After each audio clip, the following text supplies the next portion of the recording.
Hi,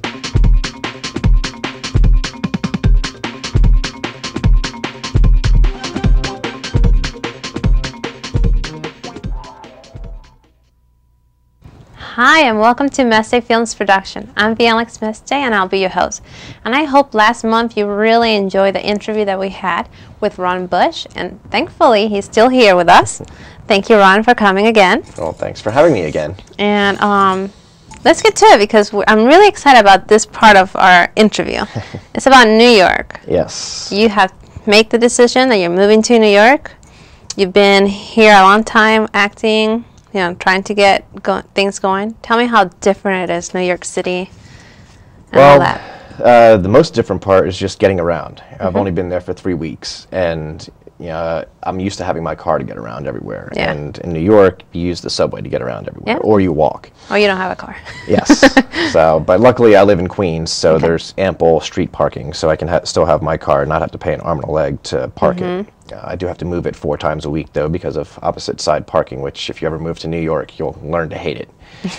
But, no, I mean, it's great. You know, it's a different energy, you know. I mean, going to an audition, you know, like I'm passing people, you know, and one of them might be somebody that I'm auditioning against, or, you know, like one of them might be going to their own, you know, starring role in a Broadway play, or they might just be going to, you know, their job. But, like, when I get into the room, you know, whereas down here, I may see 20 faces that look exactly like me. In New York, I see 100 faces that look exactly like me. So the competition is even bigger. Yeah, and they've been doing it a lot longer than me, you know, because Baltimore, you know, is a market where people develop and then they tend to move off to New York and LA. So once people get to New York, you know, they're usually established and they've done years of Broadway and, you know, years of TV and film and commercials and industrials, and I've really only been doing this full time for, you know, like 2 years. 2 years, huh? Yeah, so You it's got a little good intimidating. resume, though. So, and even the callbacks, you know, like when you go to a callback in New York, it's a lot more people. I mean, my first callback was for a Time Warner commercial that was shooting in Canada. I walked into the room and I was just like, there's more people here than there were for the audition. You know, what's going on? Like, I thought the callback was supposed to be less people, you know, like me and like 2 or 3 other people. Yeah, no. But no, the callbacks, they bring back 20 or 30 people for the callback, so it's... Now tell me about, like, when you go into the room, like, if an actor that wants to be an actor but has never done an audition, what is it like? You go in there and what are you faced with? Usually you're faced with at least 2, if not 4, 5, 6 people staring back at you, and a camera. You know, because they're going to see, you know, 100 different faces, so they want to be able to go over it again and again. So, you know, you walk in and it's much like this studio here. There's bright lights, cameras, people, you know, and it's scary, you know. I mean, Intimidating. yeah, you know, like I've been on, you know, dozens and dozens of auditions, and I still, you know, get sweaty palms and a little nervous when I walk into the room, just because you've got 4 people, you know, judging you, and you've got 1 chance. You know, you may have been practicing this for hours and hours and hours, but when it comes down to it, you have 15 seconds to impress them, you know, or they're just going to move on to the next person. So it's tough. In your experience, what do you think is a big no-no that you shouldn't do when you walk in there? The biggest no-no is assuming that they are out to get you. Exactly. You know, the casting director, they want you to succeed. They want you to be the best person to walk into the room, because then their job is done. They found the person. You are their person. That's it. Send everyone else home. You know, most actors think, you know, oh my God, Mike Lemmon, you know, he hates me. Like he's judging me, you know, and he doesn't want me to get the job, you know, and it's the opposite. Like he wants you to get the job, you know, because it makes him look good because he brought you in. He found you. And yeah, and also, you know, it's one less thing that they have to worry about. That has to be hard, though, to go in there and be so confident that to keep that going, right? It is, you know, but it's acting. And acting is a very tough world. Yeah. And especially because you get about 100 no's before 1 yes. Yes. How you keep yourself going? You know what? I dwell on my auditions for about 45 minutes. You know, after I walk out of the room, I go over my head like, oh my God, I messed that up. You know, like I should have done it this way. I should have done it this way.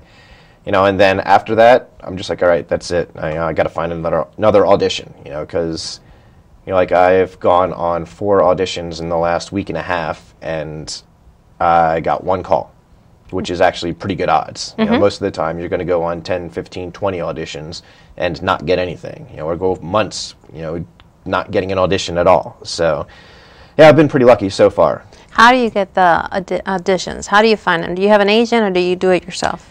I have multiple agents. Okay. They're spread out: Virginia, Pennsylvania, New York, New Jersey, Maryland. But honestly, 80% of the jobs that I find on my own. Okay. Either through people that I've worked with in the past, or websites that I know to go to, or like even though you have 8 agents, well, they have hundreds of clients. Yeah, absolutely. And dozens that look like me. So they may not be submitting me for every job that I'm right for. But if I find that same casting notice, I can submit myself. I have noticed that, like now, these days, an actor could be their own agent, really. I mean, with the source that they have in the internet, and yeah, it could work. It can. It's just the higher paying jobs usually go through the agents. You need the agents, like the ones that pay a couple $100, I could probably find those on my own. But the ones that pay the couple $1,000, you need the agent. Yeah, those they want a different caliber. They want to make sure that they're getting the right people in there for that audition. So they pretty much rely on agents. What did you do to get an agent? What do you have to do? You have to audition. For them? Yes. Okay. Essentially, the first time I went looking for an agent, I created a packet of, I had a cover letter introducing myself and what I wanted. I included my current headshot and resume on a postcard. I think you did a show on headshots where you showed the packet that I put together.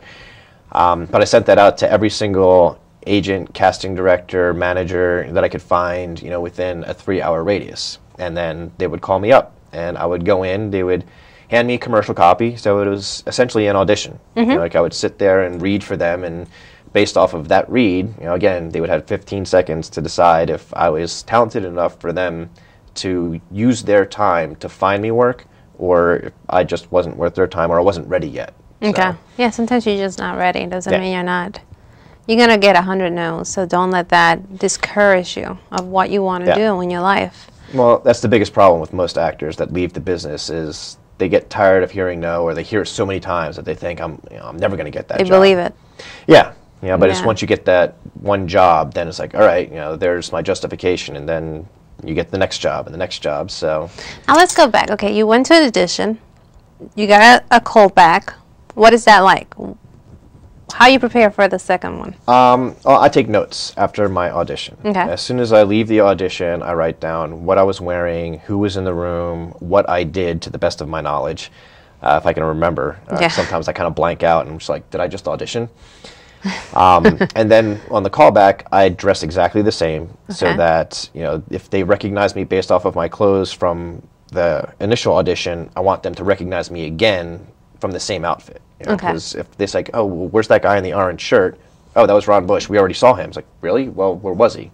That's true. So, I try to recreate exactly what I did in the audition, just because they called me back for a reason. They liked what they saw. That's true. Some people think that you should do something different. I like to do the exact same thing, or try to do the same thing from the audition, because that was the reason that they're bringing me back. That's true. Very good information there. Now, as actors, if you want to be a doctor, you go to school. In the end, you're going to be a doctor. As actors, well, it's a little bit more different, and it's a little bit more frustrating. There's not really a road. You could go to school, you could study arts, you could do whatever it takes that you think in your part to become an actor, and in the end, there's not really like a road to get there. No. It's only really New York and LA, but really there's more to it. Yeah. So well, some actors don't need training. Betty White, perfect example. Like, she never had any training whatsoever. And she's just an amazing actress. But some people, like I've taken, lots of classes. Scene study, scene analysis, audition technique.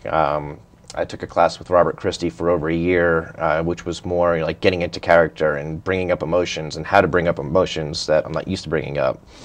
So you always have to be taking classes, like even the seasoned actors, because you're going to have lulls in work. And just like with anything else, any other muscle in your body, if you don't work it out, you may lose it. So that's true. Continually taking classes or practicing audition technique, or just doing whatever you can to keep the acting thing going while you're waiting on the next job to come around. Now, I know you're in New York now, but did you ever took any classes here that you think is so good that you could tell the audience?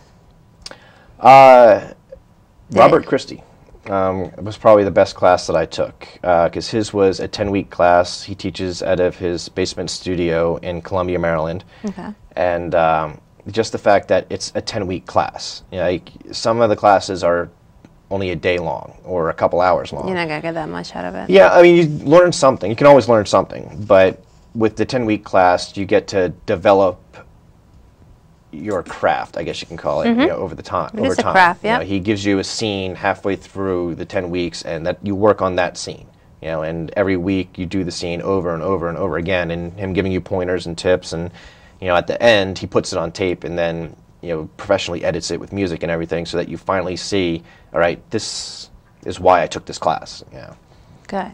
Well, I have to say, because I have Ron right here with me, but he's actually one of my actors for the production for Money or Love. So let me do a little twist here. You played a priest. Yes. Is this your first time playing a priest? Yes, it is. I've done doctor, I've done lawyer, I've done the bad guy, I've been a demon, I've been a father, and I've been a husband. But and now yeah, you're I've be never a been a father. priest. A priest.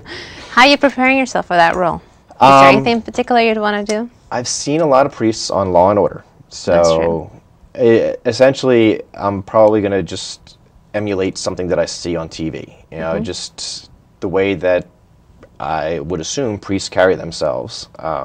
Outside of that, YouTube is the best outlet that there is, because if you just put in the string priest movie independent, you probably have 100 different independent movies where somebody played a priest. You know, and then you can just watch over and over until you say, all right, yeah, that sounds like the type of priest that my character is. So let me watch this a couple more times, you know, and you know, try to emulate what this person is doing. Okay. I'm actually, Ron and I have a scene together, so I'm actually excited because I added that scene on so I could act with you. Yes, lots of lines. So yes, that's always good to have lots of lines. trying to put me to the test. Yeah, I am. I really wish you the best in New York. Thank you. If you're out there, do you have a website or anything like that? Yes, it's my name, ronaldpbush.com. Email address, also simple, ronbush@ronaldpbush.com. Anytime I get video clips, I put them on my website, new headshots, put them up there. You have Facebook too, right? Yes, on Facebook, same email address. There's two things every actor needs to have, is their own website and Facebook. Facebook, oh my God, it's really big. Every person that I meet on set, are you on Facebook? Oh, here's my card, here's my email address. You know, like, that's my Facebook account, you know, friend me. Yes, yes. Even casting directors are getting onto Facebook now. You have to. It's just the way to go. Yeah. And you do a acting, what was it, tip of the day of acting? Acting tip of the day, there you go. Yes. You do that too? I started doing it on a lark, you know, just putting something out there, because like, I may not have been acting for that long, but I've been in business for a long time, so I know business. So that was what my acting tips were on the business side, you know, and then this magazine in Delaware, Stage Magazine, they found out that I was going to be moving to New York, so they started doing a profile on me. Then they saw my acting tip of the day, and they're like, oh, well, if you want, we'll publish that on our website and in our papers. Like, okay, well, I guess I'm going to do it every day now. Yeah. So now it's turned into a daily thing. I actually read it, and they're really good. They're really good advice and good tips of acting, and it's kind of fun to see how his career is going. I thank you so much, and I'm telling you, Ron Bush is someone to watch out for, because he's really going to make a difference in the acting world. Thank you. Thank you so much for coming. Thanks for having me again. You're very welcome. I hope you have a good night, and I'll see you next time in Messy Films Production. Have a good night.